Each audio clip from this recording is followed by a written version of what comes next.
अस्सलाम वालेकुम student, welcome back. Chapter 3 का एक पोर्शन रिमेनिंग था, वो अनफॉर्चुनेटली अपलोड नहीं हो सका था, तो वो हम उसको रीशूट करने जा रहे हैं, चैप्टर नंबर 3। तो इसका आपको याद हो कि फर्स्ट हाफ इसका अपलोडेड है, जिसमें हमने फॉर्मूले पढ़े थे, अगर आपको याद हो। जस्ट इसका स्टार्ट लिया था, 3.2 के कुछ क्वेश्चन किए थे। आज हम इसको इन डिटेल जो है वो पढ़ते हैं, ठीक है।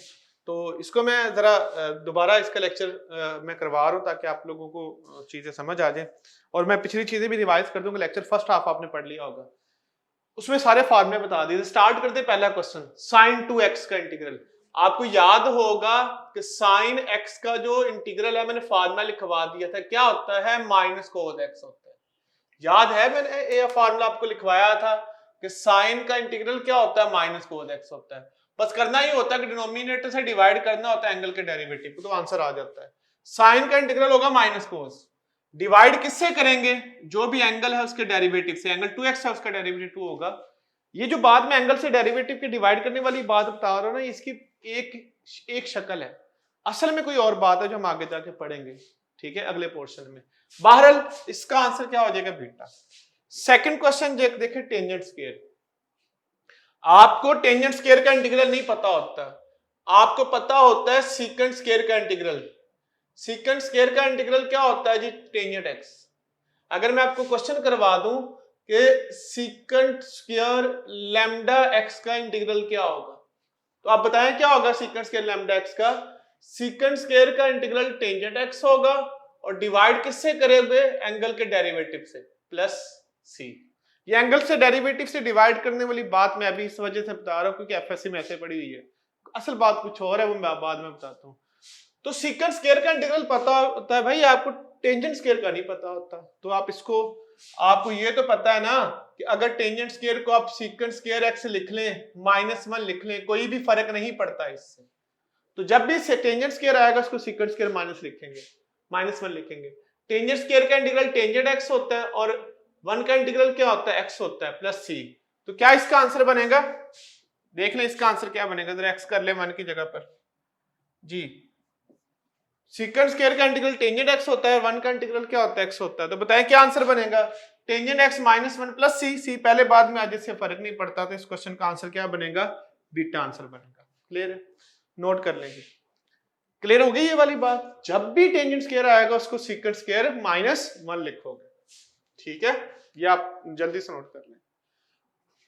उसके बाद इससे मुश्किल सवाल क्या आ जाएगा, इससे मुश्किल सवाल आएगा तो ऐसा आ सकता है, स्टेप बाय स्टेप मुश्किल कर रहा हूं, इसको कैसे सॉल्व करेंगे, परेशान नहीं होना। मुझे बताएं इसको sine 6x over cos 6x into cos का स्क्वायर लिख सकता हूं ना, ऊपर नीचे डिग्री इक्वल बना लो जरा ताकि टेंजेंट बन जाए, क्योंकि ऐसे लिखा जा सकता है ना इस चीज को। अब देखो साइन ओवर कोस किसके इक्वल होता है, टेंजेंट के। Tangent 6 into secant square x dx. ओ भाई इधर देखो, ये कॉस के ऊपर जाकर सीकेंट स्क्वायर हो जाएगा, कॉस के ऊपर जाकर क्या हो जाएगा, सीकेंट स्क्वायर हो जाएगा। अच्छा जी, अब बताएं इसकी बेस क्या है, पावर रूल। सबसे पहला फार्मूला मैंने बताया था, बेस का डेरिवेटिव साथ मौजूद है, अगर बेस का डेरिवेटिव साथ मौजूद हो तो पावर में 1 ऐड करते हो, आप उसी से क्या करते हो, डिवाइड। तो इस क्वेश्चन का आंसर क्या हो जाएगा, हाँ जी, क्या आंसर होगा इस क्वेश्चन का, सोच लिया होगा आपने, क्या आंसर है इस क्वेश्चन का, नन ऑफ दीज। क्या आंसर है, नन ऑफ दीज, यही आंसर है। नहीं जी, आंसर नहीं है, बीटा आंसर है। अब बंदा मजाक भी ना करे आप लोगों के साथ। तो क्या आंसर बनता है इस क्वेश्चन का, तो इसका मतलब इस क्वेश्चन का आंसर क्या बनेगा, बीटा। इस क्वेश्चन का आंसर क्या बनता है जी, क्लियर है ये वाली बात। अभी हम पढ़ रहे थे, स्टार्ट पहले लेक्चर में बताया था, अभी जो हम इंटीग्रल पढ़ रहे हैं ना, ये कौन सा इंटीग्रल है, ये है इनडेफिनेट इंटीग्रल। इनडेफिनेट इंटीग्रल इस वजह से क्योंकि इसमें सी आता है, सी की आर्बिट्रेरी वैल्यू होती है, जितनी सी की वैल्यूज होगी उतने आंसर्स होंगे। इस वजह से इनडेफिनेट इंटीग्रल इस वजह से कहते हैं इसके इनफाइनाइट आंसर, एक इंटीग्रल के बड़े आंसर हो सकते हैं, ठीक है। इसकी एग्जांपल मैं करवाता हूं, ठीक है जी। लो जी, नेक्स्ट क्वेश्चन है जी, साइन एक्स कोस एक्स, इसका इंटीग्रल बताओ क्या होगा इसका इंटीग्रल जी। आपने सोचा होगा कुछ आंसर, कुछ स्टूडेंट ने फौरन आंसर दे दिया होगा, कुछ बी सोच रहे होंगे, कुछ सी सोच रहे होंगे। करते हैं जी। देखिए सबसे पहली बात, इसकी पावर कितनी है, 1। इसकी पावर कितनी है? 1 है। पावर के नीचे वाली का साथ डेरिवेटिव मौजूद है, तो आप इसको क्या लिख सकते हैं? मुझे बताएं, पावर में एक ऐड उसी से डिवाइड कर सकते हैं, इसका मतलब इसका आंसर अल्फा भी है। उसके बाद अगर मैं इसको ऐसे लिख दूं, फंक्शन कॉस बना लूं, डेरिवेटिव साइन बना लूं, तो सेकंड आंसर भी तो आ सकता है ना, क्योंकि कॉस का डेरिवेटिव होता है माइनस साइन, माइनस से मल्टीप्लाई, माइनस से डिवाइड कर दो। बेस का डेरिवेटिव साथ मौजूद है, तो क्या करेंगे आप? पावर में एक ऐड करेंगे, उसी से डिवाइड करेंगे, तो सेकंड आंसर भी बनता है। ऑफ कोर्स सी भी बनता है। सी कैसे बनता है वो बना के देख लेना आपने। भाई अगर इसको मैं 2 से मल्टीप्लाई, 2 से डिवाइड करता हूं, 2 sin x cos x dx, 1/2 ये बनेगा sin 2x। तो इसको सॉल्व कर लें तो इसका आंसर सी भी बनता है। इसका मतलब इसका आंसर ऑल ऑफ दीज होगा। इंडेफिनिट इंटीग्रल इस वजह से कहते हैं कि एक इंटीग्रल के कई आंसर्स होते हैं। तो इस क्वेश्चन का आंसर क्या बनेगा जी? डेल्टा। इस क्वेश्चन का आंसर क्या बनेगा? डेल्टा। उसके बाद देखिए कुछ और एग्जांपल्स करते हैं। ठीक है, इसको मैं मिटा रहा हूं अब।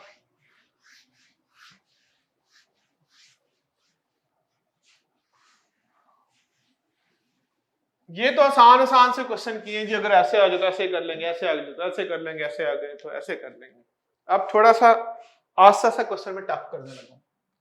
ले जी, अगर क्वेश्चन ऐसे आता है, sine square x into cos x dx, तो बताओ क्वेश्चन को कैसे सॉल्व करेंगे आप? Sine square x over 2 plus C, beta option है sine cube x over 3 plus C, C option है cos cube x over 3 plus C, delta answer है both B and C. हाँ जी, क्या आंसर होगा? ये तो बड़ा सिंपल क्वेश्चन है। इसकी बेस क्या है? साइन एक्स है। बेस का डेरिवेटिव साथ मौजूद है। अगर बेस का डेरिवेटिव साथ मौजूद हो तो पावर में एक ऐड करते हो, उसी से क्या कर देते हो? डिवाइड। तो इस क्वेश्चन का आंसर क्या होगा? बीटा। क्या आंसर होगा इस क्वेश्चन का? बीटा। सिंपल स्ट्रेट क्वेश्चन है। ये तो क्वेश्चन है जी अगर पावर डेरिवेटिव साथ है। लेकिन अगर क्वेश्चन ऐसे आ जाए, साइन स्क्वायर एक्स dx, फिर क्वेश्चन को कैसे सॉल्व करेंगे? ये वाला क्वेश्चन नस के टेस्ट में बहुत बार आया हुआ है। साइन स्क्वायर एक्स का इंटीग्रल आपने बताना। ऑप्शन है जी 1/2 x minus sine 2x over 2 plus C, beta option है 1/2 x plus sine 2x over 2 plus C, C option है 1/2 x minus cos 2x over 2 plus C, delta option है 1/2 x minus cos 2x over 2 plus C. Clear है बात ये वाली? अब इसका answer क्या होगा? देखो, अगर अकेला साइन आता है उसका इंटीग्रल पता है, अगर साइन के साथ इसका डेरिवेटिव आ जाता है उसका इंटीग्रल पता है, लेकिन अगर साइन स्क्वायर आ जाए तो उसका तो फॉर्मूला हमने पढ़ा ही नहीं हुआ। यहां पे दो बातें याद रख लें, जब भी किसी क्वेश्चन में साइन का स्क्वायर आ जाए तो उसका इंटीग्रल आप नहीं बता सकते, पहले आपको पावर रिड्यूस करनी पड़ेगी यूजिंग पावर रिडक्शन फार्मूला। ये जो half angle double angle formula से पावर रिडक्शन फार्मूला करते हैं। पावर कितनी है इसकी? 2, कितनी हो गई? खत्म हो गई। तो ये फार्मूला यूज करना है 1 माइनस cos 2x/2। और अगर किसी भी क्वेश्चन में cos स्क्वायर x आ जाए तो उसकी जगह पर क्या यूज कर सकते हो? 1 प्लस cos 2x ओवर 2। जो एंगल यहां पे उसका डबल इस साइड पे हो जाएगा। ये दो फार्मूले याद रखने, जब भी साइन का स्क्वायर आ जाए, जब भी cos का स्क्वायर आ जाए, तो आप ये वाले फार्मूले यूज करेंगे। Hope you understand this. Sine square की जगह पर क्या आ जाएगा जी? क्या यूज करेंगे साइन स्क्वायर की जगह पर? जहां पर भी साइन स्क्वायर x होगा आप उसकी जगह पर क्या लिख देंगे? 1 minus cos 2x over 2। Clear है जी ये वाली बात? 1/2 को आप बाहर निकाल लें, 1/2, 1 का इंटीग्रल x होता है और इसका इंटीग्रल क्या होता है? Sine 2x over 2। क्लियर जी? तो इसका मतलब इस क्वेश्चन का आंसर क्या आ जाएगा जी? क्या ऑप्शन सिलेक्ट करोगे आप? अल्फा इस क्वेश्चन का करेक्ट आंसर होगा। ठीक है जी। फिर इसी टॉपिक से रिलेटेड, इन दो फार्मूले से रिलेटेड अब तक का जो सबसे टफ क्वेश्चन आया होगा वो यूईटी के टेस्ट में आया, ये वाला क्वेश्चन। इसको सॉल्व करते हैं। देख ले क्वेश्चन जरा। सबसे पहले करें कि 4 को बाहर लिख लो, क्या बचेगा? cos square x plus pi by 2 dx minus 2 का इंटीग्रल भी अलग कर ले 1 dx बच जाएगा। इसका इंटीग्रल अलग, इसका अलग कर दिया जी, ताकि इसको अलग अलग सॉल्व कर सके। ना भी अलग करें बल्कि एक में ही रहने तब भी ये सॉल्व हो जाएगा, उसने कैंसिल हो जाना -2। ठीक है जी, ऐसे एज इट ही रहने दे इसको। ठीक है, वैसे सॉल्व हो जाएगा जी। क्या करेंगे अब बताएं? cos स्क्वायर x की जगह पर ये वाला फार्मूला लगा देंगे, जो भी एंगल यहां पे उसका डबल इस साइड पे हो जाएगा। ये फार्मूला यूज करो। 4 cos स्क्वायर की जगह पर क्या आ जाएगा जी? 1 प्लस cos, जो एंगल है उसका डबल हो जाएगा दूसरी साइड पे। बताओ ये वाली बात समझ आती है कुछ? ओवर 2 -2, ये वाला एंड पे वैसे का वैसे रहा। लो जी, आपने डबल एंगल फार्मूला लगा दिया। आपने क्या किया? डबल एंगल फार्मूला लगा दिया। cos स्क्वायर है ना, cos स्क्वायर का फार्मूला क्या आता है? 1 प्लस cos 2x, एंगल का डबल हो जाता है। मैंने क्या लिखा? 4 को बाहर आने दिया, 1 प्लस cos, इस एंगल का डबल कर दिया ना साइड पे, ये 2 से कैंसिल हो जाएगा। क्या बचेगा? 2 plus 2 cos 2x plus 2 pi by 3, pi by 3 है यहाँ पे, 2 नहीं है, 2 पाई बाय 3 -2। ये 2 से क्या हो जाएगा? कैंसिल हो जाएगा। क्या बचेगा? 2 इंटू खाली cos बच गया। और cos का इंटीग्रल क्या होता है? याद करो भाई, cos का इंटीग्रल होता है sin 2x। cos का इंटीग्रल क्या होता है? sin होता है। क्लियर है? और डिवाइड किससे करते हो? एंगल के डेरिवेटिव से। एंगल क्या है? 2x। 2x का डेरिवेटिव क्या होता है? 2। ये 2 से कैंसिल हो जाएगा। इसका मतलब इस क्वेश्चन का आंसर क्या आ जाएगा? बीटा। ये अभी तक का यूईटी के टेस्ट में आने वाला सबसे टफ क्वेश्चन है। बात वही है कि आपने यहां पर डबल एंगल फार्मूला लगाना, इससे ज्यादा कहानी नहीं है। यहां पर क्या कर दो, आप डबल एंगल फार्मूला यूज कर लो, आपके पास आंसर आ जाएगा। ठीक हो गया जी। मैं आस्ते आस्ते क्वेश्चन का लेवल जो है टफ करता जा रहा हूं, ताकि आप लोगों को चीजें स्टेप बाय स्टेप समझ आ जाए। फिर नेक्स्ट के टेस्ट में एक क्वेश्चन आया 2016 में, वो करवाता हूं। वो क्वेश्चन ये था, integral of 1 over natural log x dx। ठीक है जी। आप इस क्वेश्चन का आंसर सोच भी नहीं सकते कि क्या हो सकता है। +c, बीटा ऑप्शन है natural log x +c। C option है जी x + c। डेल्टा ऑप्शन है जी नन ऑफ दिस।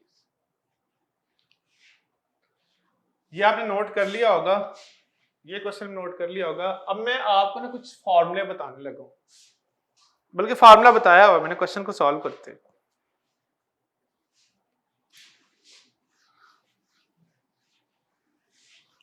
सबसे पहली बात, इसको मैं ऐसे लिख सकता हूं, लॉग की पावर तो खत्म करो ना। आपको पता जो चीज पावर में वो शुरू में आ जाती, क्यों जी ऐसे लिखा जा सकता है? समझ तो नहीं आगे इस बात की? आगे देखिए, ये 1 ओवर x है, नीचे ऊपर लेके जाएंगे तो बताएं 1 ओवर x हो जाएगा। ठीक हो गया।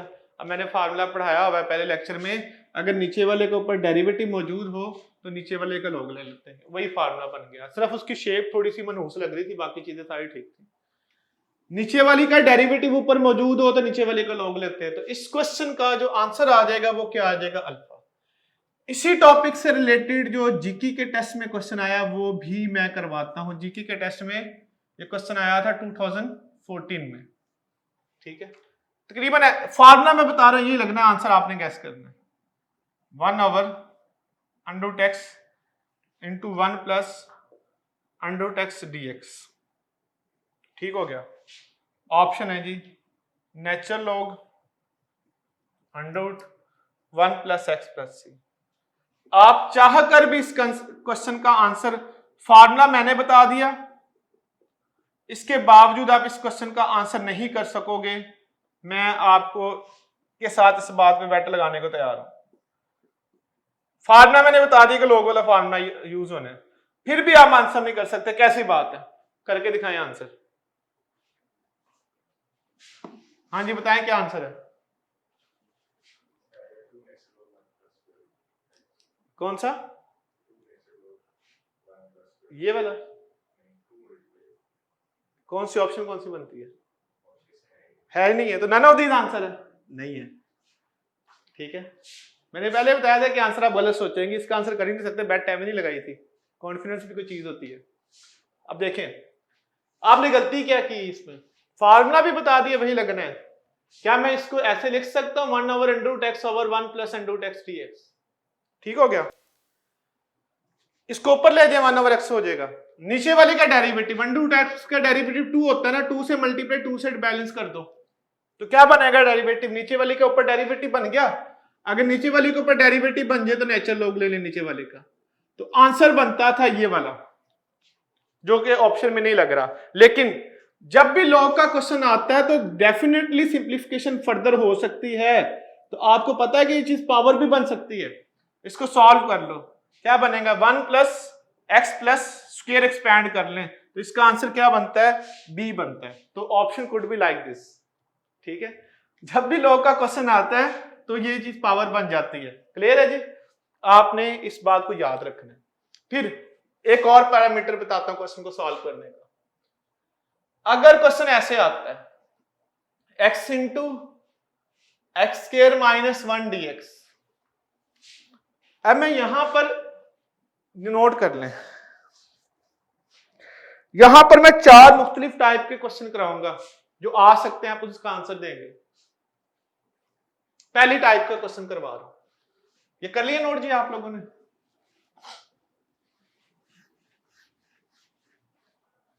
अगर क्वेश्चन ऐसे आ जाए, आप समझ लेना मैं इंटीग्रेशन में अब थोड़ा सा डीप जा रहा हूं।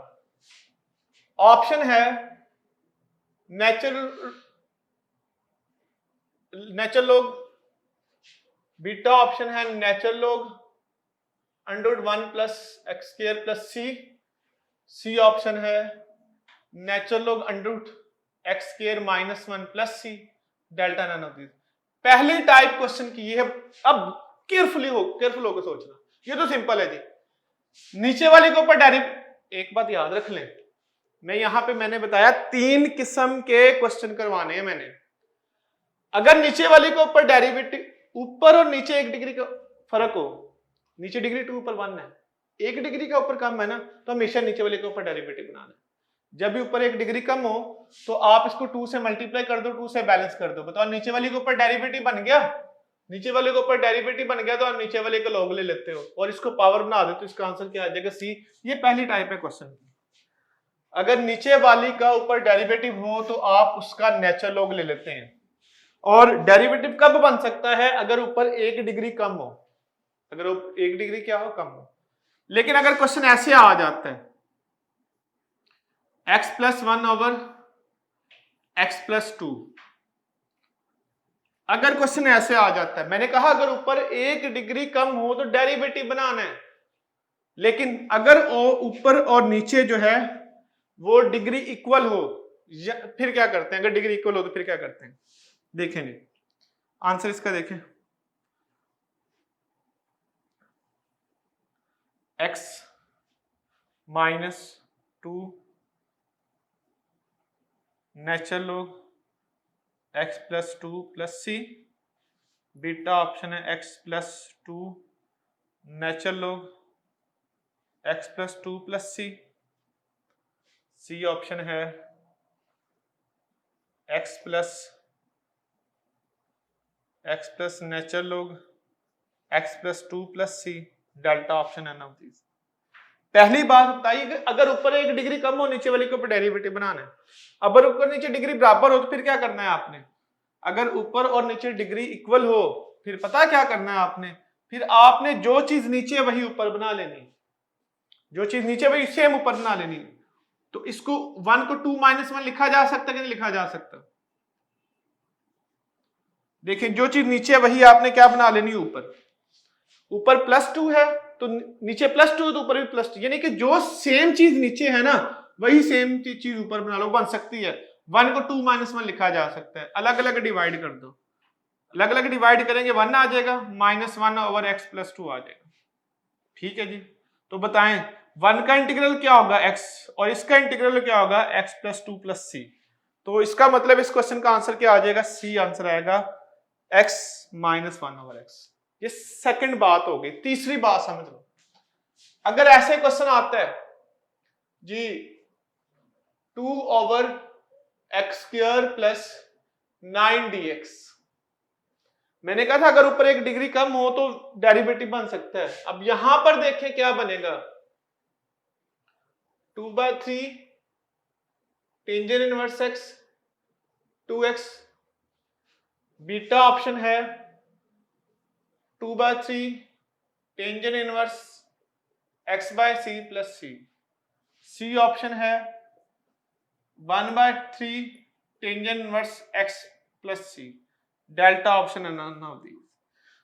अगर ऊपर वेरिएबल हो ही ना, नीचे स्क्वायर हो, तो याद रखना यहां पर आपके पास टेंजेंट इनवर्स का फार्मूला लगे। टेंजेंट इनवर्स का फार्मूला बताया हुआ मैंने आप लोगों को, दोबारा बता रहा हूं। क्या फार्मूला जी, ए स्क्वायर प्लस एक्स स्क्वायर, इसका इंटीग्रल होता है 1 ओवर ए टेंजेंट इनवर्स एक्स ओवर ए। तो ये आपके पास मैंने एक और फार्मूला वैसे पहले भी लिखवाया हुआ था, ऐड कर लें अपनी कॉपी के ऊपर कि 1 ओवर ए प्लस एक्स स्क्वायर का इंटीग्रल टेंजेंट इनवर्स x/2 होता है। तो इसके ऊपर ये वाला फार्मूला लगेगा। ऑफ कोर्स आप आंसर तक पहुंच चुके होंगे, तो बताएं क्या आंसर है इस क्वेश्चन का।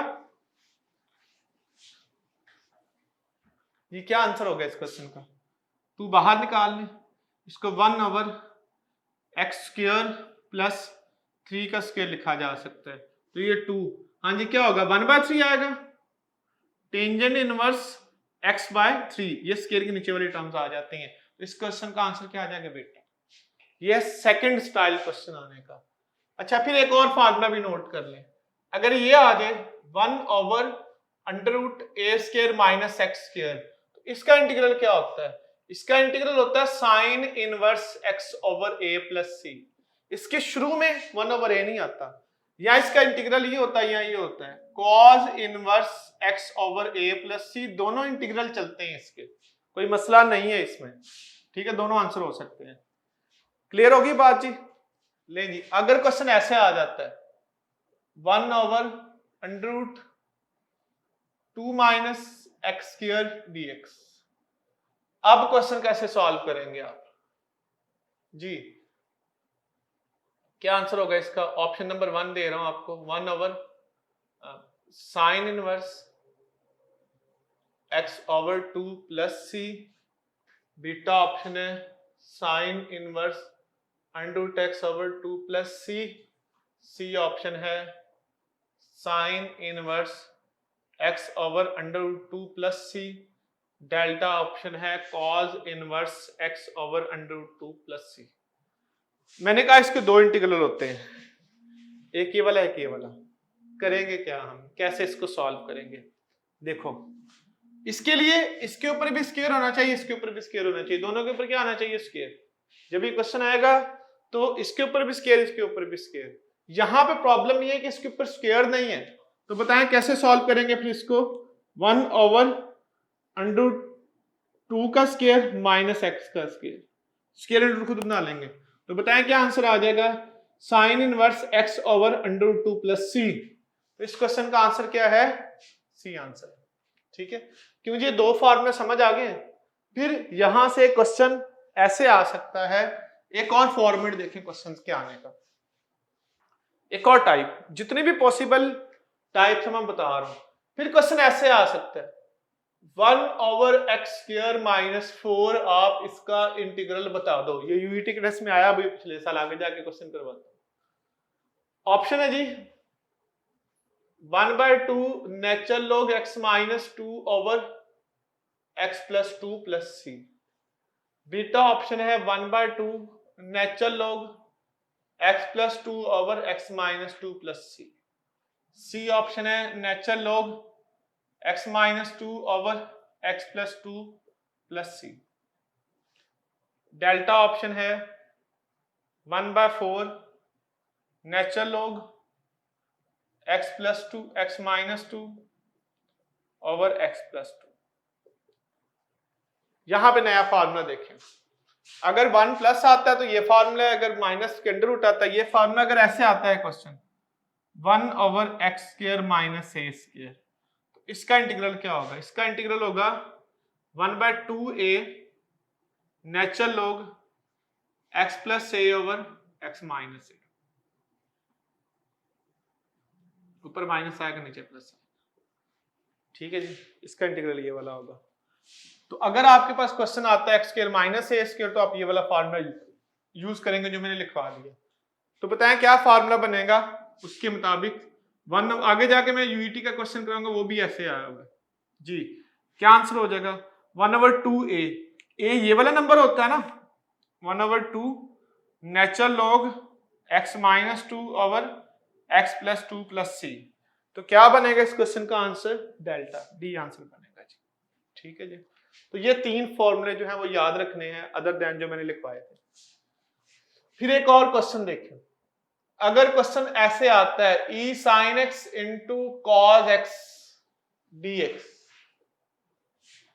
अब आंसर क्या होता है? e cos x plus c beta e sin x plus c, C option है e x plus c, delta है नन ऑफ दीस। अब आंसर क्या होता है? आप इस पे सोच रहे होंगे कि बाई पार्ट सॉल्व होगा, हालांकि ऐसा नहीं है। यहां पे मैं 2 नए फॉर्मूले आप लोगों को बताता हूं, 2 न्यू फॉर्म, पहले भी लिखवाए, मैं फिर दोबारा बता देता हूं। अगर आपसे पूछा होगा EX का इंटीग्रल, तो वो EX ही होता है।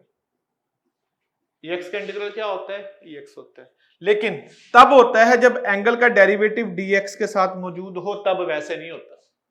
याद रखिएगा EX का इंटीग्रल आपने ऐसे पढ़ा हुआ कि एंगल का डेरिवेटिव से डिवाइड कर दे, वो बात इतनी अच्छी नहीं है। अच्छी बात क्या है, अगर पावर का डेरिवेटिव dx के साथ हो तो EX का इंटीग्रल EX होता है। इधर देखें, EX का इंटीग्रल EX है, अगर पावर का डेरिवेटिव भी साथ मौजूद है, ये आंसर है। क्लियर है बात? अगर ये क्वेश्चन ऐसे आ जाता है E tangent x into secant square x, तो आप बाई पार्ट्स तो नहीं ना सोचोगे इसको करना, बल्कि क्या सोचोगे?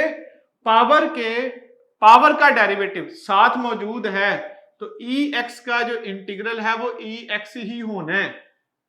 क्लियर है ये वाला फार्मूला? अगला फार्मूला देखें, a पावर x का इंटीग्रल क्या होगा? a पावर x का इंटीग्रल a पावर x होगा, डिनोमिनेटर में नेचुरल लॉग आ जाएगा। a पावर x का इंटीग्रल a पावर x ही होता है, डिनोमिनेटर में नेचुरल लॉग आ जाएगा। क्वेश्चन देखिए, 2 पावर x का इंटीग्रल अगर आपसे पूछा हो तो कितना होगा 2 पावर x का इंटीग्रल? 2 पावर x डिनोमिनेटर में नेचुरल लॉग आ जाएगा जो भी बेस है। क्लियर है? लेकिन ये भी तब यूज होना है जब पावर का डेरिवेटिव dx के साथ हो, तब, नहीं तो नहीं। अगर ऐसे आता है क्वेश्चन, तो क्या आप इसे बाई पार्ट सॉल्व करोगे? देखिए ऐसे भी तो आ सकता है क्वेश्चन, तो क्या आंसर होगा इसका? ऑप्शन दे रहा हूं आपको, a power x square over natural log x plus c, beta option है a power x square over natural log under root x plus c, C option है a power x square over 2 natural log x plus c, delta answer none of these. हाँ जी, अब क्या होगा answer? यहां तक हम पहुंचे हैं, इस क्वेश्चन का आंसर आपने सोच रखा होगा भाई, ax का integral ax over log a होना है, तब होना है जब पावर का डेरिवेटिव dx के साथ मौजूद हो। जी पावर का डेरिवेटिव x स्क्वायर है, नहीं मौजूद, 2 से मल्टीप्लाई डिवाइड कर दे बनता है। पावर का डेरिवेटिव साथ मौजूद है, 1/2 वैसे रहेगा। तो बताओ ax का इंटीग्रल ax है और डिनोमिनेटर में नेचुरल लॉग किसका आ जाएगा? बेस का। किसका नेचुरल लॉग आएगा? बेस का। ठीक है, तो क्या आंसर बनेगा इसका? None of these. x नहीं आना, यहां पर क्या आना है? a। या ये आंसर ऐसे बन सकता है या ऐसे भी बन सकता है। देखिए नेचुरल लॉग a का स्क्वायर प्लस c, ये भी आंसर बन सकता है, ये 2 पावर में भी जा सकता है। तो इस क्वेश्चन का आंसर क्या बनता है? None of these. x नहीं आना था, a आना था। ठीक है, कर ले नोट। फिर अगर इससे मुश्किल सवाल आता है तो पेशे खिदमत है एक वजदानी सवाल जिसका जवाब आप गलत करोगे। ठीक है, गलत करेंगे, शर्त लगा ले मेरे साथ। ax का दोनों फार्मूले आपके सामने लिख देता हूं, फिर लिख देता हूं। EX का इंटीग्रल EX ठीक हो गया, और AX का इंटीग्रल क्या है, AX over natural log of A plus C। ये दो फार्मूला है। क्वेश्चन करते हैं। इस क्वेश्चन का आंसर आप डेफिनेटली गलत करोगे नहीं कर सकते इसका आंसर, पहले इन एडवांस बता रहा हूं। ऑप्शन है जी EX into AX divided by natural log of A plus C। Beta option है EX AX natural log of A plus AX into EX plus C। C option है EX into AX divided by 1 plus natural log of A plus C। Delta answer है none of these. अब ये question है मेरी मर्जी का, दोनों फार्मूले आपके सामने लिखे हुए हैं, आंसर कर लें। आपको मैं 1 मिनट दे रहा हूं, आप सॉल्व करके दिखा दें इस क्वेश्चन को। 500 की शर्त लग गई है, आपने इसको सॉल्व कर देना।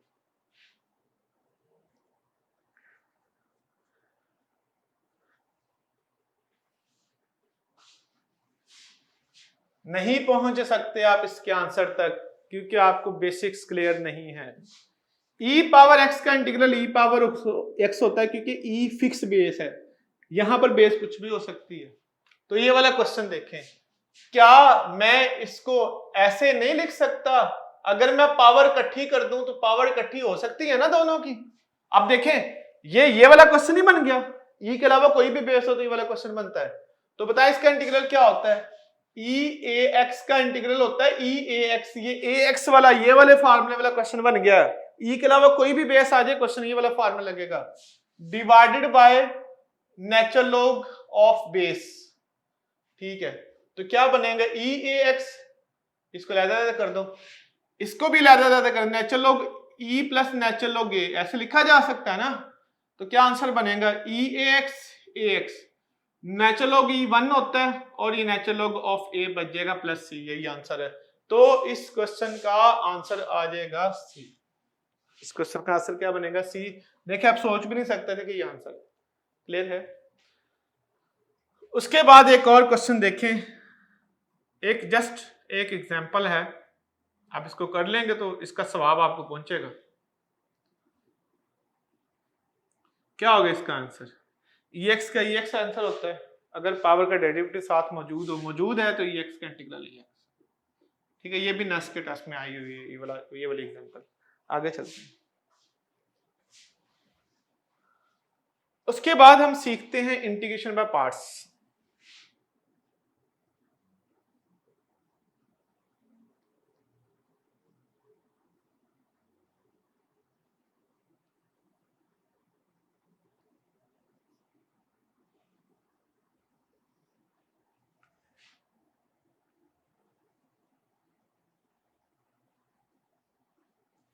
इंटीग्रेशन बाय पार्ट्स तब करते हैं जब दो फंक्शन मल्टीप्लाई हो रहे होते हैं।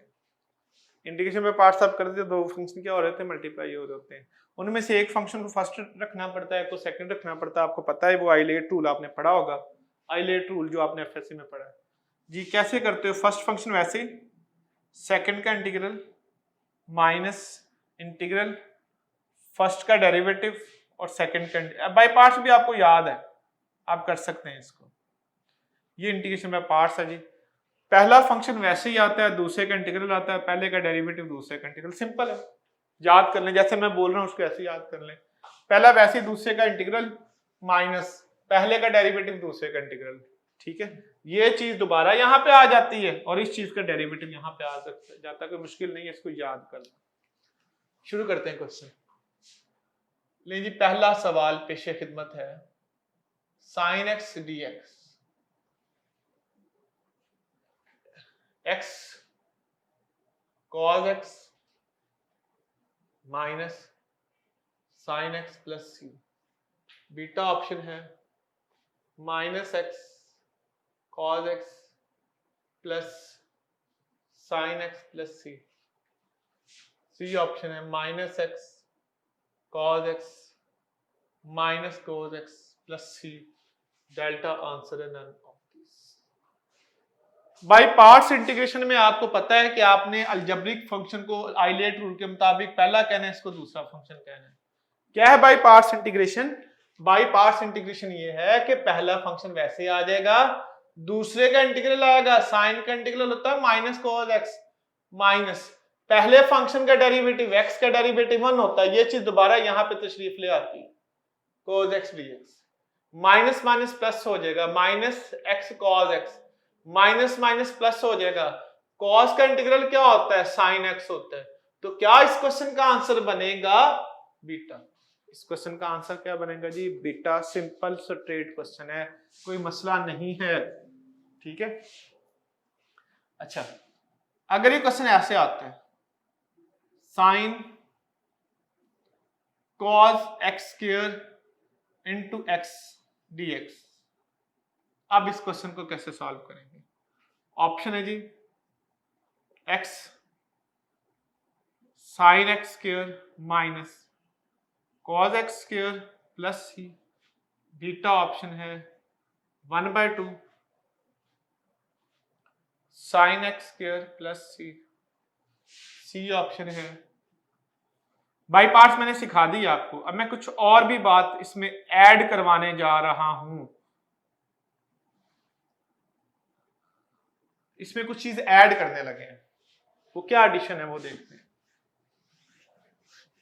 देखें, बाई पार्ट्स लगेगा नो डाउट, क्योंकि दो फंक्शन है, लेकिन एक बात याद रखिएगा, मैंने आपको बताया हुआ है कि कोस का इंटीग्रल क्या होता है, तो जनाब कोस का इंटीग्रल साइन एक्स होता है। अब मैंने जो एफएससी में बात पढ़ी हुई थी वो काफी रफ बात है, वो यहां एंट्री टेस्ट में यूज नहीं होती भाई। कॉस का इंटीग्रल साइन हमेशा नहीं होता। अगर मैं आपसे ये क्वेश्चन करूं कि कॉस एक्स स्क्वायर का इंटीग्रल क्या होगा, तो इसका इंटीग्रल कोई भी नहीं होगा। कोस का इंटीग्रल साइन तब होता है जब एंगल का डेरिवेटिव डीएक्स के साथ हो, तब होता, नहीं तो नहीं होता। कोस का इंटीग्रल साइन तब होता है जब एंगल का डेरिवेटिव साथ हो। देखो अब यहां पे बाई पार्ट्स नहीं लगेगा, चेक करो एंगल का डेरिवेटिव क्या बनता है 2x, तो 2 से मल्टीप्लाई 2 से डिवाइड हो सकता है ना। cos का इंटीग्रल साइन होता है तब होता है जब एंगल का डेरिवेटिव साथ हो। cos का इंटीग्रल साइन होता है तब होता है जब एंगल का डेरिवेटिव साथ हो। इधर देखें 1/2 वैसे रहे, एंगल का डेरिवेटिव साथ है, मुझे बताएं cos को आप साइन लिख सकते हो ना, तो ये आंसर है। क्लियर है? तो इस क्वेश्चन का आंसर क्या बनता है? बीटा। cos का इंटीग्रल साइन तब होता है जब एंगल का डेरिवेटिव साथ हो। सब में यही रूल यूज होता है, याद रखिएगा। एक और एग्जांपल करवाता हूं, अगर क्वेश्चन ऐसे आ जाए tangent into sine x secant square into sine x cos x, तो क्या बाई पार्ट सोच रहे होगे उसके ऊपर? नो नो, सीकेंट स्क्वायर का इंटीग्रल क्या होता है? टेंजेंट एक्स होता है, तब होता है जब एंगल का डेरिवेटिव साथ हो। एंगल क्या है? साइन का कोस मौजूद है, तो आपके पास जो सीकेंट स्क्वायर है उसका इंटीग्रल क्या होता है? टेंजेंट एक्स होता है। अगर एंगल का डेरिवेटिव साथ हो तो बाई पार्ट हमेशा नहीं लगता, अगर डेरिवेटिव बन रहा हो तो क्वेश्चन वैसे ही हल हो जाता है। एक और क्वेश्चन करते हैं, ले जी। अगर मैं क्वेश्चन ऐसे देता हूं, ये नेक्स्ट के टेस्ट में आया हुआ क्वेश्चन, तो आप बताओ इसको कैसे सॉल्व करोगे? आप इसको फर्स्ट फंक्शन कह नहीं, लॉगरिथमिक फंक्शन हमेशा फर्स्ट फंक्शन होता है और ये सेकंड फंक्शन, तो ये बात तो पता है ना, लॉग वाला फंक्शन हमेशा फर्स्ट फंक्शन होगा जी। पहला फंक्शन वैसे ही, दूसरे का इंटीग्रल x6/6 माइनस क्या होगा? फर्स्ट का डेरिवेटिव 1/x, सेकंड का इंटीग्रल होगा x6/6 dx। ठीक हो गया जी। अब क्या आंसर आ जाएगा? x6/6, ये नेक्स्ट के टेस्ट में क्वेश्चन आया 5, 1/6 बाहर निकाल लें, x5 का इंटीग्रल क्या होगा? x6/6 प्लस c, तो ये आंसर इन के टेस्ट में क्वेश्चन जो है वो आया होगा, याद रखिएगा। तो बाई पार्ट्स मैंने आपको सिखा दिया कि दो फंक्शन मल्टीप्लाई हो रहे तो बाई पार्ट्स यूज होता है। इसमें एक और शॉर्टकट है, वो भी मैं सिखा देता हूं। अगर आपके पास क्वेश्चन ऐसे आता है x³ sin x dx, जब भी अलजेब्रिक फंक्शन के साथ ट्रिग्नोमेट्रिक फंक्शन या एक्सपोनेंशियल फंक्शन आ जाए तो इसका शॉर्टकट बता रहा हूं मैं इंटीग्रेट करने का। आपने पहला फंक्शन लिखना है, आपने दूसरा फंक्शन लिखना है। आपको पता नहीं पहला फंक्शन होता है, दूसरा फंक्शन होता है। शॉर्टकट तब यूज करना है जब आपके पास कोई भी अलजेब्रिक फंक्शन के साथ, एक्स वाले फंक्शन के साथ कोई ट्रिग्नोमेट्रिक फंक्शन आ जाए, ठीक है, या एक्स वाला फंक्शन आ जाए, तब आप ये शॉर्टकट यूज कर सकते हैं। अलजेब्रिक के साथ ट्रिग्नोमेट्रिक एक्स, शॉर्टकट क्या है, पहला फंक्शन वैसे लिखना है, दूसरा फंक्शन वैसे लिखना है। पहले का डेरिवेटिव लेते जाओ, बताएं क्या होगा इसका डेरिवेटिव 3x स्क्वायर, इसका डेरिवेटिव क्या होगा 6x, इसका डेरिवेटिव क्या 6, और 6 का डेरिवेटिव 0 तक लिखना है। जब तक डेरिवेटिव 0 नहीं होता तब तक डेरिवेटिव लेते रहना। इसके इंटीग्रल ले लो, साइन का इंटीग्रल होता है minus cos x, minus cos x का इंटीग्रल होता है साइन एक्स, साइन एक्स का इंटीग्रल होता है प्लस कोस एक्स, इसका इंटीग्रल होता है साइन एक्स। ठीक है, फर्स्ट के डेरिवेटिव लेने हैं, सेकंड के इंटीग्रल लेने हैं। शॉर्टकट ये है कि आपने इसको इससे मल्टीप्लाई करवा देना, इसको इससे मल्टीप्लाई करवा देना, इसको इससे पहले को छोड़ देना, इसको इससे मल्टीप्लाई, आंसर आ जाएगा। पहले वाले के साइन प्लस का साइन रखना है, दूसरे वाले के साथ माइनस का, फिर प्लस का माइनस, अल्टरनेटिव साइन रखना है। क्लियर, आसान सा शॉर्टकट है। पहले फंक्शन के डेरिवेटिव्स लेने हैं, दूसरे फंक्शन की इंटीग्रेशन लेनी है, और जो आपके पास पहले वाले के साइन प्लस का, फिर माइनस, फिर प्लस, फिर माइनस का, तो इसका आंसर आ जाएगा। बताया क्या आंसर होगा, पहले वाले के साथ प्लस का साइन आना है x cube minus cos x, फिर दूसरे वाले के साथ माइनस का साइन आना है 3x square into minus sine x, फिर तीसरे वाले के साथ प्लस का साइन आना है 6x इंटू कॉस एक्स, फिर माइनस का साइन आना है 6x into sine X plus C. तो ये इस क्वेश्चन का आंसर है। होप सो आपको ये शॉर्टकट जो है बस समझ आ गया है, आपने इसकी प्रैक्टिस कर लेनी है शॉर्टकट को यूज करके। ठीक है,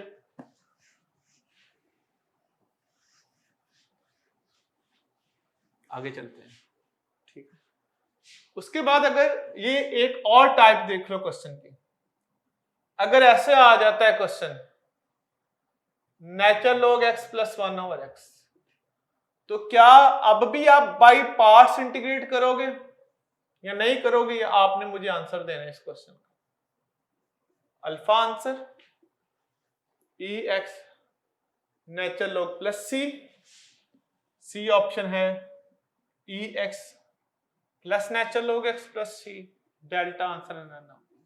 अब क्या करेंगे, अब मैं आपको एक और शॉर्टकट बताऊंगा इंटीग्रेशन बाय पार्ट्स के अंदर, जिसको यूज करके आप आंसर जो है वो इजीली दे सकते हो विदाउट एनी एरर। आसान सा आपके जी, ये शॉर्टकट जो लास्ट टाइम बताया ये तब यूज होता है जब कोई भी x की पावर वाला क्वेश्चन आ जाए और मल्टीप्लाई हो रहा हो कोई भी ट्रिग्नोमेट्रिक फंक्शन या एक्सपोनेंशियल फंक्शन, तब ये इंटीग्रेशन में पार्ट्स में शॉर्टकट यूज हो सकता है, जो भी मैंने बताया। नया शॉर्टकट सीखें, अगर ex वाला फंक्शन हो, साथ में कोई भी फंक्शन हो, प्लस में इसका डेरिवेटिव भी मौजूद हो, तो इसका मेथड ये होता है कि आप क्या करते हो, डेरिवेटिव को छोड़ देते हो, इन दोनों को मल्टीप्लाई कर देते हो, ex into F of x plus C. Clear है, बड़ा आसान सा शॉर्टकट है कि जब भी आपके पास दो फंक्शन मल्टीप्लाई हो रहे हो, ex के साथ एक फंक्शन दूसरा उसका डेरिवेटिव आ जाए, डेरिवेटिव को छोड़ दे। अच्छा, इसकी एक और भी कंडीशन है, वो भी बता देता हूं।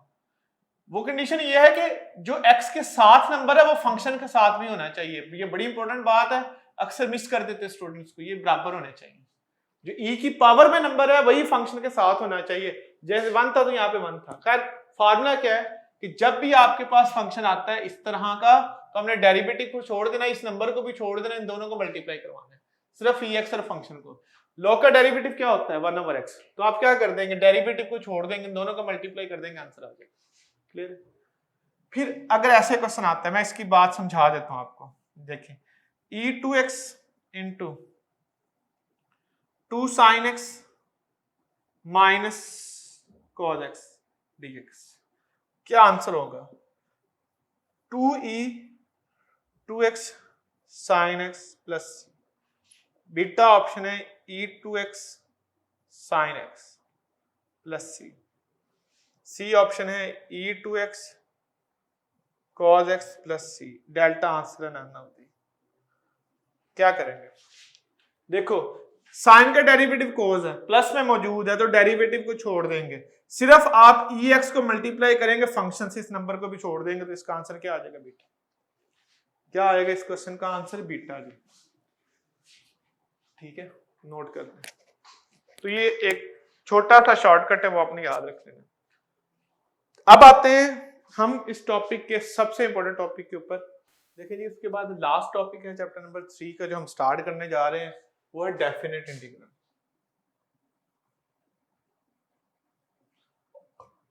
और एक चीज मैं आपको बड़ी क्लियर बता दूं कि पिछले 6 सालों में यूईटी के टेस्ट में सिर्फ एक क्वेश्चन है जिससे पहले आया हुआ था, मैंने कराया भी एक है यूईटी का, बाकी सारे इसमें से आए हुए डेफिनेट इंटीग्रल में से। आसान है डेफिनेट इंटीग्रल। डेफिनेट इंटीग्रल वो होता है जिसमें लिमिट्स गिवन होती हैं, इसकी एक डेफिनेट वैल्यू होती है, इसके इनफाइनाइट आंसर नहीं होते।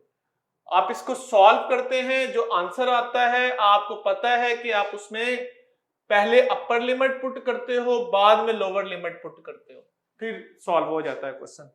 और इसमें जो ए टू बी है इंटरवल, इस ए टू बी इंटरवल को कहते हैं रेंज ऑफ इंटीग्रेशन।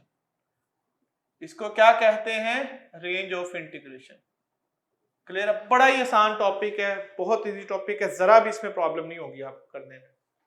ठीक है, जैसे क्वेश्चन देखें, अगर आपसे पूछा हो 0 to 2 x का इंटीग्रल बताओ, ऐसा क्वेश्चन यूईटी के टेस्ट में काफी बार आया हुआ, मैं बल्कि वही करते हैं जो यूईटी के टेस्ट में क्वेश्चन आया हुआ है।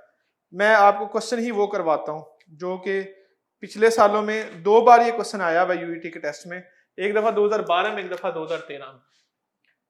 ई कैट के टेस्ट में ये क्वेश्चन 2012-2013 में आया था। क्वेश्चन था जी आपके पास 2 to 5 3x dx, आपने इसका इंटीग्रल बताना है। ऑप्शन थी 63, 61/2, सी ऑप्शन थी 31.5 और डेल्टा ऑप्शन थी 25। ये डेफिनेट इंटीग्रल 2 बार यूईटी के टेस्ट में सिर्फ इसमें से क्वेश्चन आया हुआ। 3 को बाहर निकाल दो तो बाकी बचा x। x का इंटीग्रल क्या होता है? x²/2। सॉल्व कैसे करेंगे? इस 2 को भी बाहर निकाल दो, पहले अपर लिमिट पुट कर दो, बाद में लोअर लिमिट पुट कर दो, तो 3/2 ये बनेगा 25 माइनस 4, क्या बनेगा? 3 इंटू 21/3। इसको मल्टीप्लाई कर दें 3 से, 2 डिनोमिनेटर में आ रहा है, इन दोनों को मल्टीप्लाई कर देंगे तो क्या आंसर आ जाएगा? बीटा। क्या आंसर आएगा? बीटा। ये बड़ा आसान क्वेश्चन है, पिछले साल पिछले सालों में 2012-13 में क्वेश्चन आया हुआ, इजी सिंपल क्वेश्चन है। ठीक है जी, इसको नोट कर लें।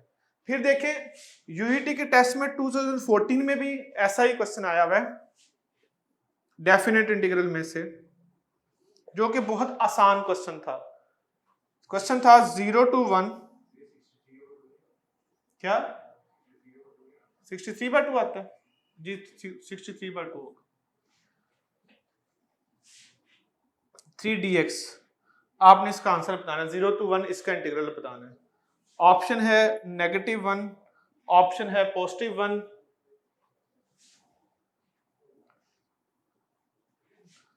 डेल्टा 0। ठीक हो गया? सिर्फ आपने इसको इवैल्यूएट करना है जी। करें इवैल्यूएट, क्या होगा? 4 इंटू x का इंटीग्रल होता है x²/2 माइनस 3x। ठीक है जी, आपने इंटीग्रल ले लिया 1 to 0।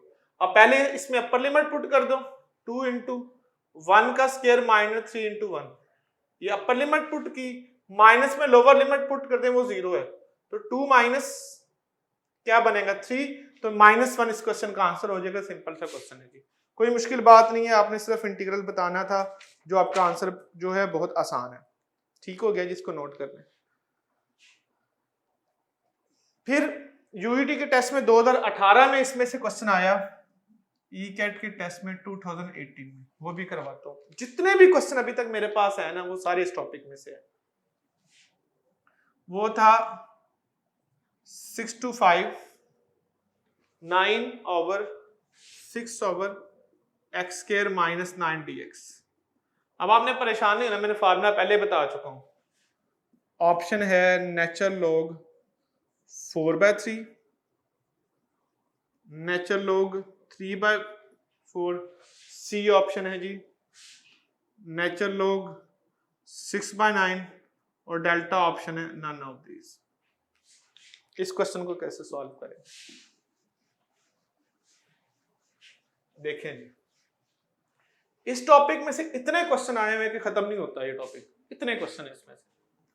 ले जी, मैंने भी फार्मूला बताया, 6 को तो बाहर निकाल दो, मुझे बताएं इसको, और 5 to 6 इंटीग्रल लिमिट्स हैं। x² माइनस 3² लिख सकते हैं? याद करें, मैंने इसको सॉल्व करने का तरीका बताया था, 1/2 इंटू ए। अभी थोड़ी देर पहले मैंने क्वेश्चन करवाया x-3/x+3। याद है आपको ये वाली बात? इसमें पहले अपर लिमिट, ये कट गया इससे, पहले अपर लिमिट पुट करो। अपर लिमिट क्या है 6-3/6+3 माइनस इसमें लोअर लिमिट पुट करो 5-3/5+2 5+3। तो क्या बनेगा ये नेचुरल लॉग 1/3 आई गेस, ठीक है, माइनस नेचुरल लॉग 1/4। ये आंसर हो गया। इसको सिंप्लीफाई कर लें, दो चीजें माइनस हो रही हो तो उनके लॉग डिवाइड हो जाते हैं वैल्यूज। ये ऊपर जाके क्या होगा नेचुरल लॉग 4/3। तो इस क्वेश्चन का आंसर क्या आएगा नेचुरल लॉग 4/3। क्लियर हो गई ये वाली बात? इसका आंसर क्या आएगा नेचुरल लॉग 4/3। पिछले सालों में जितनी बार भी क्वेश्चन आया वो इसी टॉपिक में से आया हुआ है, जिसको आप अच्छी तरह से जो है वो प्रिपेयर करेंगे। हम पढ़ रहे हैं इंटीग्रेशन, डेफिनेट इंटीग्रेशन। याद रखिएगा जो आप डेफिनेट इंटीग्रेशन मालूम करते हो ना, जैसे आपने मालूम की है a to b f(x) dx, पता है ये डेफिनेट इंटीग्रेशन किसको रिप्रेजेंट करती है? एरिया को रिप्रेजेंट करती है। किसको रिप्रेजेंट करती है? देखें, अगर कोई भी कर्व है वो जाहिर बात है a to b, अगर आप इसकी लिमिट करते हो तो पता है a to b लिमिट का मतलब क्या होता है? a to b लिमिट का मतलब है a to b आपने एरिया मालूम करते हो। a to b लिमिट का मतलब है कि आपने a to b एरिया जो है वो मालूम करना है। ठीक हो गया? तो याद रखिएगा डेफिनेट इंटीग्रल का मतलब होता है area under the curve. Definite integral का मतलब होता है एरिया अंडर द कर्व। याद रखिएगा डेफिनेट इंटीग्रल का एक ही मतलब होता है एरिया अंडर द कर्व। देखें, मैंने बताया इसमें इतने क्वेश्चन है वो खत्म ही नहीं होते। यूईटी के टेस्ट में 2012 में क्वेश्चन आया, the area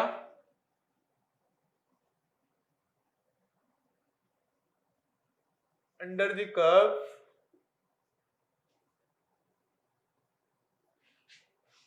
f of x equal to x square plus x plus 1 under the curve and x axis from x equal to 1 to x equal to 3 is, area बताना 1 से लेकर 3 तक। Option है 44/3, beta option है 44/5, सी option है 22/3, delta option है 22/5। इस curve के दरमियान और एक्स एक्सिस का एरिया बताना है जी। कैसे बताएंगे? Very easy, very simple. इसको इंटीग्रेट कर दो, x square plus x plus 1। जल्दी से आपने आंसर कैलकुलेट करना है जी। कहां से कहां तक का आंसर कैलकुलेट करना? 1 to 3। इसका इंटीग्रल x³ होगा, x² 2 प्लस 1। इसको कैलकुलेट करना आपका काम है जी। या कर दो कैलकुलेट, कर ही लेते हैं जी। क्या आंसर आ जाएगा इसका? डायरेक्ट कर रहा हूं, 27/3 प्लस 9/2 प्लस 1 माइनस क्या होगा? लोअर लिमिट पुट करेंगे 1/3 माइनस 1/2 माइनस 1। तो सिंप्लीफाई कर लें, क्या एलसीएम बन रहा है? 6 एलसीएम बन रहा है। 27 माइनस क्या होगा? 54। 54 प्लस 18 क्या 1 तो वैसे कट जाएगा जी, -2 -3। तो क्या आंसर बना इसका? इसको और भी सिंप्लीफाई कर लें, 15 क्या बनेगा चेक करें जरा। 15 और 54 में से माइनस करें 42 बनेगा। ठीक है, इसको सिंप्लीफाई कर लें, क्या बन जाएगा? ये 42 ही बनेगा ना ये। क्या 67 बनेगा? 67/6। तो क्या इसका आंसर बनता है फिर? 67/6 यूनिट्स इसका एरिया आ जाएगा। ठीक है, इसको सिंप्लीफाई आपने कर लेना, वैल्यू है। फिर क्वेश्चन ऐसे आया हुआ यूईटी के टेस्ट में, ये क्वेश्चन भी ई कैट के टेस्ट में 2 बार आया हुआ है जो मैं क्वेश्चन करवा रहा हूं। ठीक है, क्वेश्चन था the area under the sine curve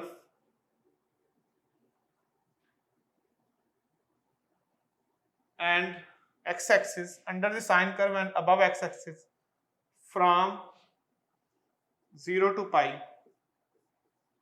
area बताना है। ऑप्शन है -π/2 to 0 cos x dx, beta option है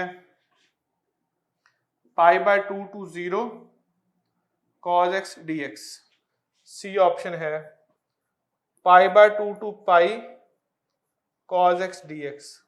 डेल्टा आंसर है ऑल ऑफ दीज।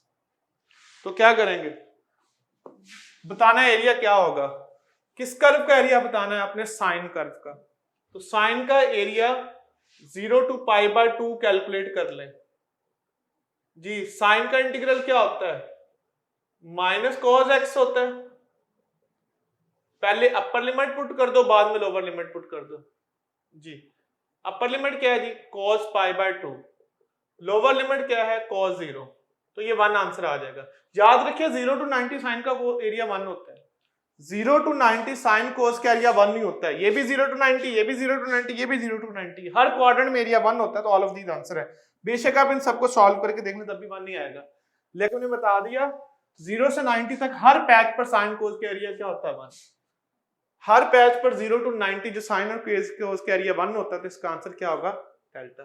कुछ और बातें भी नोट कर लें, अगर लिमिट सेम हो तो इसका जो आंसर होता है वो 0 होता है। जो मर्जी फंक्शन आ जाए, लिमिट सेम हो तो आंसर 0 होता है। अगर लिमिट a to b हो और आप उन लिमिट्स को चेंज कर दें, b to a कर दें, तो नेगेटिव साइन आ जाता है शुरू में, ठीक है।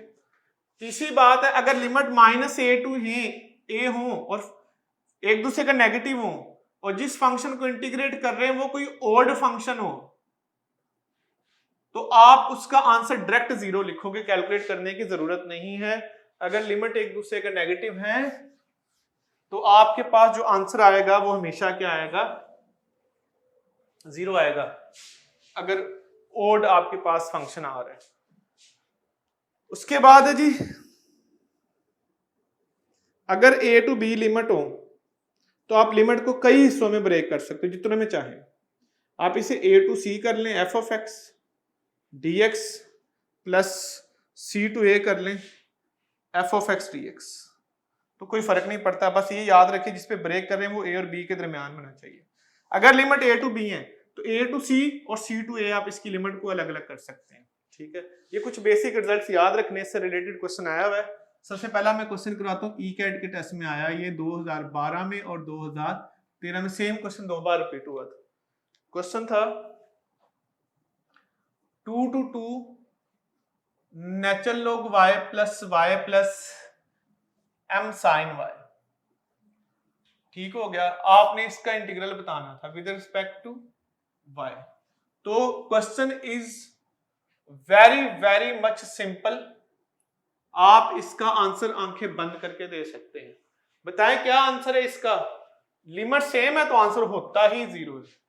लिमिट सेम हो तो आंसर क्या होता है, 0, कैलकुलेट करने की कोई जरूरत ही नहीं। ऐसा क्वेश्चन अगर आ जाता है, -1 to 1 लिमिट है, x³ माइनस x dx है, आपने इसको सॉल्व करना है। तो मैंने अभी आपको पहले ही लिखवा दिया कि इसको भी सॉल्व करने की जरूरत नहीं है। अगर लिमिट एक दूसरे का नेगेटिव हो, दरमियान वाला फंक्शन कोई ओड फंक्शन हो, तो आंसर हमेशा 0 होता है। चेक कर लो, ये ओड फंक्शन। अगर लिमिट एक दूसरे का नेगेटिव हो और लिमिट एक दूसरे का नेगेटिव हो, फंक्शन ओड हो, तो आंसर हमेशा क्या होता है, 0 होता है। ठीक हो गया। इस टॉपिक से रिलेटेड काफी बार क्वेश्चन आया हुआ है। इवन एक और क्वेश्चन देख लें जरा, फिर मैं ये करवाता हूं। आपकी बुक में एक क्वेश्चन है -1 to 5 x mod -3। तो आपको याद है कि ये वाला क्वेश्चन कैसे सॉल्व करते हैं? आपको याद होना चाहिए कि ये क्वेश्चन कैसे सॉल्व करते हैं। अगर मोड आ जाए तो आपने उसको कैसे सॉल्व करना है जी। मोड आ जाए तो हमेशा वो ब्रेक होगा 2 हिस्सों में, जरूरी नहीं है, ऐसा हो सकता है ना भी हो, ये भी बात ध्यान रखिएगा। बताता हूं कब ब्रेक होगा कब नहीं होगा। आपने करना है कि सबसे पहले आपने इसको 0 पुट कर देना। x आ गया 3 इसका क्रिटिकल पॉइंट है, इसको क्रिटिकल पॉइंट कहते हैं। 3 आ गया जी, तो आपने 3 पे लिमिट ब्रेक कर देनी है। -1 to 3 लिमिट को अलहदा कर दो और 3 to 5 लिमिट को लैदा कर दो। बस ये काम करना है आपने। जब भी मोड आ जाएगा लिमिट दो हिस्सों में वैल्यूएट होगी, क्या करेंगे, मोड को 0 पुट करेंगे, जो आंसर आएगा उस पर लिमिट को ब्रेक कर देंगे। अब एक के साथ प्लस, एक के साथ माइनस आना है। इधर देखो -1 इसमें पुट करके देखें तो माइनस आंसर आता है, तो माइनस आएगा इसके साथ। 3 इसमें पुट करके देखें या इसके दरमियान से कोई भी वैल्यू पुट करके देखें, प्लस आंसर आ रहा है तो दरमियान में प्लस आएगा। याद रखिए कि जब भी लिमिट ब्रेक कर दी, पहले वाले के साथ माइनस आना, दूसरे वाले के साथ क्या आना है, प्लस आना है। किस पॉइंट पर ब्रेक होगी, इस पॉइंट पर जो दरमियान में है। इसको 0 पुट करेंगे, 3 पे ब्रेक कर देंगे। अब उसके बाद -3 और इसके दरमियान से कोई भी वैल्यू पुट करके देख लें, लाइक 0 पुट कर लें इसमें, तो आंसर माइनस आ रहा है, इसके साथ माइनस आ जाएगा। इसके दरमियान से कोई भी वैल्यू 4 इसमें पुट करके देखिए, प्लस आंसर आ रहा है तो प्लस आएगा। तो साइन आप देख के ऐसे बताएंगे। अच्छा, अगर ये क्वेश्चन ऐसे आ जाता है -2 to 2x मोड, तो बताएं कैसे ब्रेक होगा ये वाला क्वेश्चन मोड। इसको 0 पुट करेंगे, x की वैल्यू 0 आ जाएगी। क्या आ गई, x की वैल्यू 0, तो 0 पे ब्रेक करना है। -2 to 0 x dx, फिर 0 से लेकर 2 तक x dx, इसके साथ माइनस, इसके साथ प्लस। एक के साथ माइनस आ जाएगा, दूसरे के साथ क्या आ जाएगा, प्लस आ जाएगा। मैंने कहा मोड हमेशा ब्रेक नहीं होता, जरूरी नहीं कि मोड के साथ हमेशा प्लस माइनस आना है। कब, इधर देखें, अब ये क्वेश्चन आ जाता है ऐसे, इसको 0 पुट करें, आंसर 0 आया। क्या 0 इन दोनों के दरमियान में है, नहीं है ना, तो इसका मोड वैसे ही खत्म हो जाएगा। याद रखिएगा, वैसे मोड प्लस माइनस का खत्म होना है, वो तब खत्म होना है जिस नंबर पर आप मोड ब्रेक कर रहे हो, अगर वो वाला नंबर इन दोनों के दरमियान में होगा तो उस पर ब्रेक होगी। अब देखें, इसका आंसर 0 निकलता है, 0 और 1 के दरमियान नहीं है, तो इसका मोड वैसे खत्म हो जाना है। इसका मोड क्या हो जाएगा, वैसे खत्म हो जाएगा, ब्रेक करने की जरूरत नहीं है। तो क्या हो, अगर लिमिट ऐसे हो -3 से -1, तो फिर ये लिमिट ब्रेक होगी। क्यों नहीं होगी, फिर भी दोनों के दरमियान क्या था, 0। लेकिन अब क्या होगा, अब नेगेटिव में इसका आंसर आ जाएगा, क्योंकि ये पुट करने पे आंसर क्या आ रहा है, नेगेटिव आ रहा है। ठीक है, तो हमेशा लिमिट खत्म नहीं होगी, बल्कि वो डायरेक्ट में मोड खत्म हो सकता है। ठीक है, अब यूईटी के टेस्ट में लास्ट ईयर जो क्वेश्चन आया वो देख लो, वो इसी टॉपिक में से था, लिमिट को ब्रेक करने वाले टॉपिक में से था। क्या था question, if y equal to -1 to 1 t into dt, then which statement is true? कौन सी स्टेटमेंट ट्रू होगी?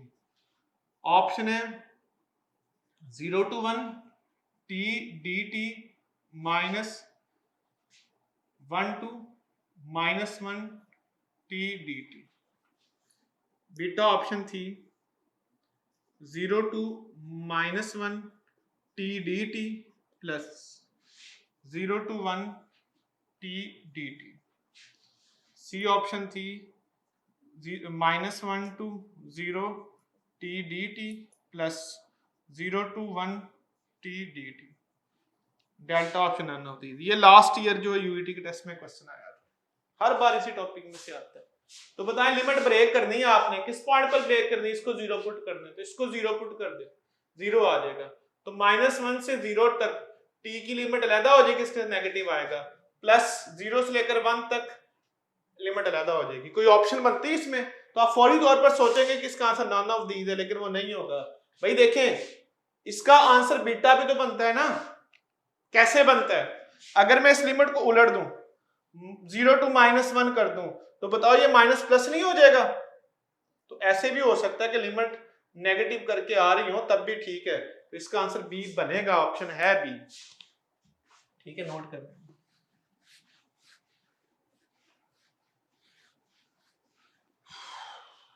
नोट कर लें आप यहां तक। फिर ईकैट के ही टेस्ट में 2 बार ये क्वेश्चन आया, 2015 में और 16 में रिपीट हुआ, सेम क्वेश्चन था। क्वेश्चन ये था, if 0 to 2 f of x dx equal to 3, then आपने वैल्यू बतानी थी 0 to 2 3 F of x minus +4 की dx की वैल्यू बतानी थी। ऑप्शन है जी 15, ऑप्शन है 17, सी ऑप्शन है 18, डेल्टा ऑप्शन है नन ऑफ दीज। ये भी यूईटी के टेस्ट में क्वेश्चन आया हुआ है 2015-16 में, ये वाला क्वेश्चन आया था, इसी टॉपिक से रिलेटेड है, बड़ा आसान क्वेश्चन है। आपने इसकी वैल्यू बतानी है तो दोनों की लिमिट अलग-अलग कर दो। 0 to 2 3 बाहर आ गया, F of x dx plus 4 अलग कर दो, 0 to 2 क्या बनेगा 1 बच जाएगा ना जी, 3 इंटू इसका आंसर कहां से निकाल लेंगे, नहीं, गिवन है, कितना आंसर गिवन है 3, कहानी गोल। 4 इंटू 1 का इंटीग्रल x होता है, इसका आंसर पता है आपको और इसको सॉल्व कर लेंगे 0 to 2, ये बनेगा 9, 4 इंटू 2 माइनस 0, ये बनेगा 9 + 8। इस क्वेश्चन का आंसर क्या बनेगा 17। इस क्वेश्चन का आंसर क्या बनेगा जी 17। इस क्वेश्चन का जो है वो करेक्ट आंसर होगा। ठीक है, नोट करें। फिर इस टॉपिक में से जो बाय लुक वैसे क्वेश्चन मुश्किल नहीं, देखने में काफी मुश्किल, ये भी रिपीट हुआ है 15 और 16 में। मैंने कहा इसी टॉपिक में से मैक्सिमम क्वेश्चन आए हैं, वो भी ऐसा ही क्वेश्चन था। ठीक है, वो कौन सा क्वेश्चन था करते हैं, ये आपने नोट कर लिया होगा। क्वेश्चन वो ये था, if y equal to x square into 2x minus 1। देखने में मुश्किल था, सॉल्व करने में नहीं था।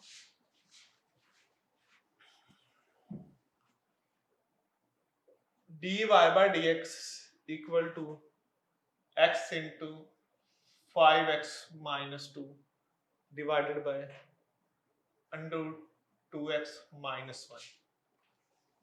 देन आपने वैल्यू बतानी थी 1 to 5x into 5x minus 2। यही से मैंने अगला टॉपिक स्टार्ट करवा देना है, जो लास्ट टॉपिक बनता है इस चैप्टर का, जिसे हम कहते हैं differential equation. Option A 53, option A है 53, बीटा ऑप्शन है 25, सी ऑप्शन है 74, डी ऑप्शन है 78।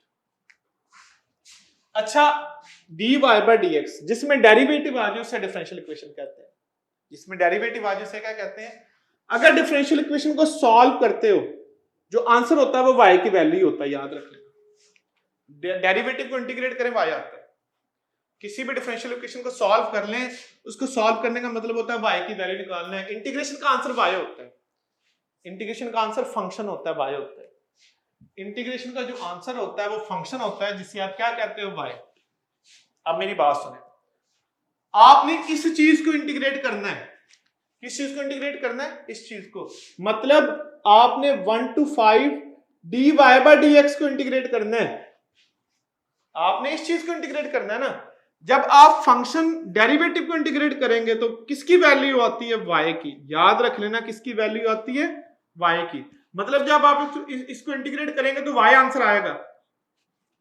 जब आप डेरिवेटिव को, वैसे भी याद रखना डेरिवेटिव इंटीग्रेशन कैंसिल नहीं हो जाते, सिर्फ क्या बच जाएगा y।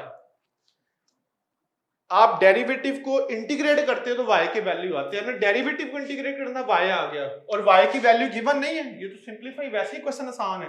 तो आपने एक्चुअली इसको, ये इंटीग्रेट हुआ हुआ है।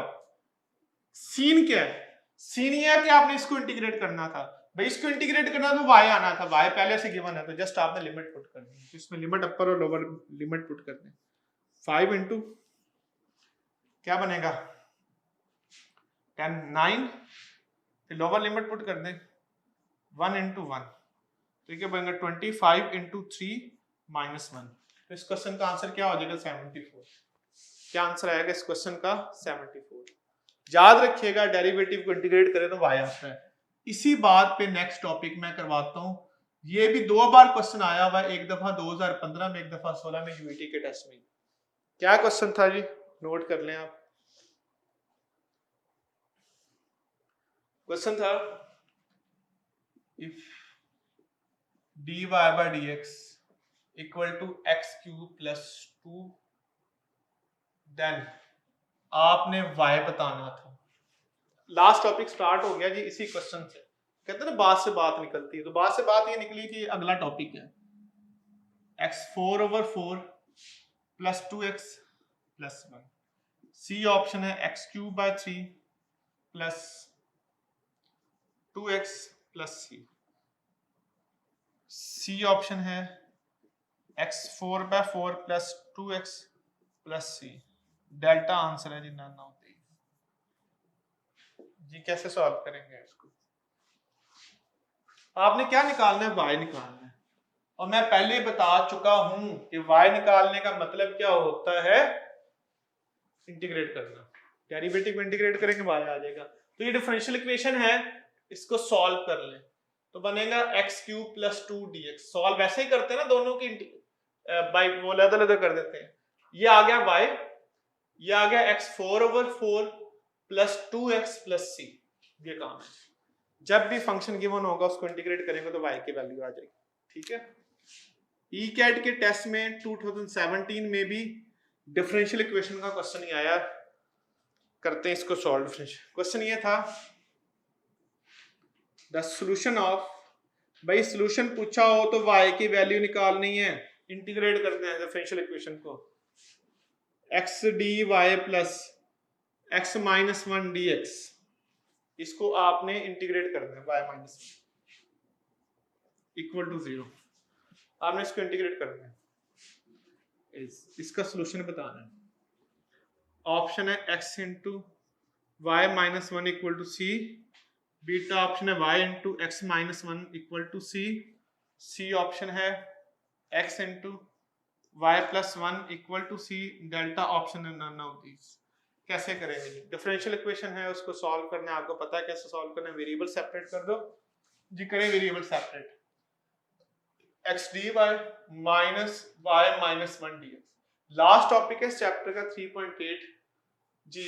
ये 1/y माइनस 1 हो जाएगा, dy हो जाएगा माइनस, ये क्या हो जाएगा 1/x हो जाएगा, dx हो जाएगा।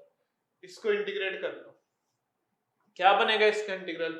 Natural log y minus 1 equal to minus natural log x और नेचुरल लॉग c। आपको पता है कि नेचुरल लॉग c लेते हैं अगर पहले से लॉग आ रहा हो।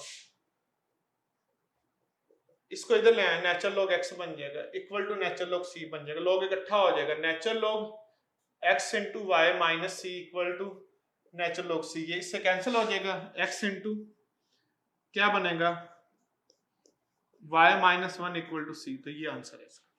ठीक है, तो क्या आंसर बनता है इस क्वेश्चन का? अल्फा, ये आंसर बनता है। ठीक है, तो जो भी क्वेश्चन आ जाए, डिफरेंशियल इक्वेशन आ जाए, तो उसको सॉल्व करने का मतलब बड़ा सिंपल है, बड़ा स्ट्रेट है कि आपने उसको एवेल्युएट ही करना है, कोई मुश्किल बात उसमें नहीं होती। ठीक है, जब भी डिफरेंशियल इक्वेशन आएगी तो आपने y की वैल्यू निकालनी। क्लियर है जी? ये था जी लास्ट टॉपिक चैप्टर का। होपफुली कि आपको पूरा चैप्टर समझ आ गया है। मैंने ट्राई की है कि मैक्सिमम क्वेश्चन आपको इसमें से करवा दिए जाए। कल इंशाल्लाह ताला हमारा लास्ट लेक्चर होगा मैथमेटिक्स के सब्जेक्ट का, उसके बाद फंक की क्लासेस स्टार्ट होंगी, तो वो उसका मैं आपको स्केड्यूल जो है बता दूंगा। ठीक है जी, इंशाल्लाह मिलते हैं कल, जिसमें लास्ट टॉपिक हम नीकेट का पढ़ना है, लॉगरिथम वाला। Thank you very much.